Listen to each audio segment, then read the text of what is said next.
The vibe for today is most definitely jumper, coffee and anticipation. And so often on this channel I talk about the anticipation of spring, of the increasing light levels, the increased rates of growth.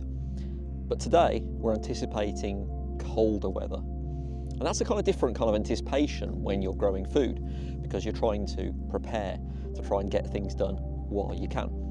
That's what I've been doing on the allotment today, and I wanted to take you with me. Today started quite early with a cup of coffee here at the allotment. It was lovely and quiet, and I got straight to work after eating a few sweets, of course. I started to put the edges on the allotment. You can actually see just there the way that I've actually cut the area around my plot, just using a hoe just to take the top level off the surface. I've had a lot of questions asking why I do this.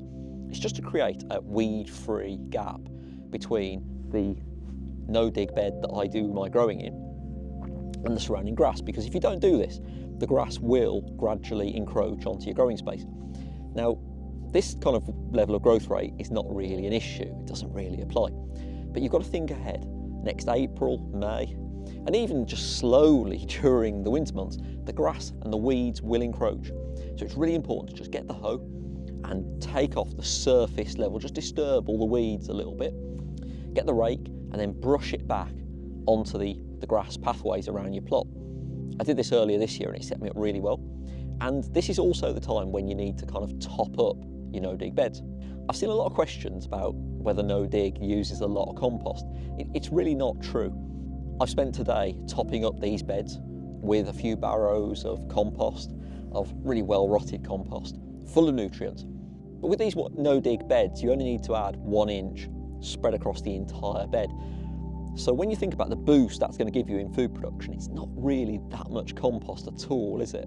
And that's one of the things I absolutely love about no-dig. I'm recording this in the middle of November, and this is the time to add that additional top-up to your bed. So as I say, just spread it nice and evenly and let nature do the rest of the work. I've been adding it around the edge, and you can see I'm just really hammering it down around the edges just to create that really solid barrier on the corners and the edges, just to bind the space together. That joins onto that weed-free area that I've created. I haven't just been doing work. In the time lapses that maybe I could edit in over the top of this video, you can see that I'm stopping and talking to people because the allotment is absolutely buzzing today. And now I need to say something serious, because when I recorded the video last week, I was a little bit emotional. You know, I let you guys in, I let you know that I was feeling frustrated about the world and how this place is my happy place.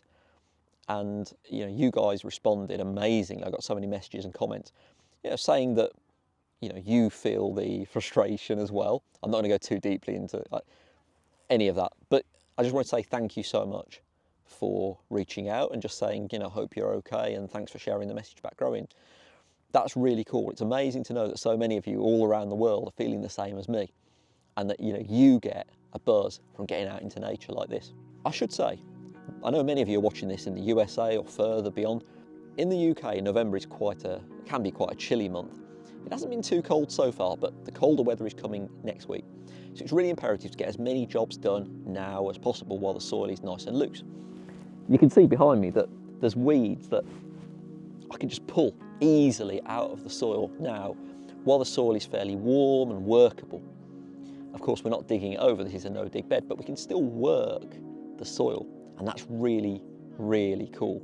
I absolutely love that. Something I always say is when you get out an allotment, when you get a plot, whatever the size, a new growing space, you never quite know how it's going to work. You never know how you're going to use it. And it's really important that you take the opportunity to evaluate what you've done in the previous year and kind of go forward and work out what didn't work for you, what did work for you. And for me, this year's been a bit of an experiment. It's been an experiment doing no-dig, but I've also made some changes at this point in the season. In this sweet spot, while it's quiet, we're kind of in a sweet spot now where you can make those changes and you can actually make the space work for you as you want it to. For me, this space was a bit too big, a bit too unmanageable, just as one kind of overall mass. The idea of having these separate rooms within a garden that each do a little different purpose, I think that's really cool.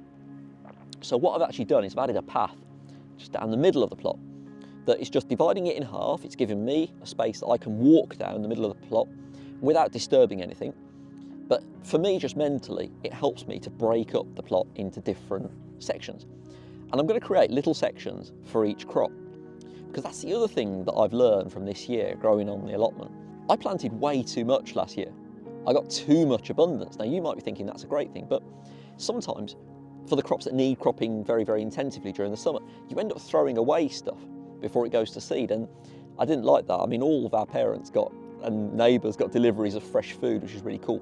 But moving forward, I'm going to grow in slightly smaller quantities. More variety, less quantity. You can see behind me there that I've divided it into smaller sections, and I think that's really cool.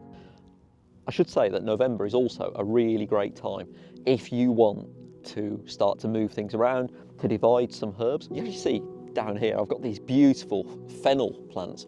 They've done really well, I've pruned them back, but they're not quite in the right place. I don't like where they're growing, so now's the time where you can move some of these perennial herbs. And these fennel are so amazingly established, I've actually been dividing them as well. It's also really, really important at this time of year to keep that monster fed.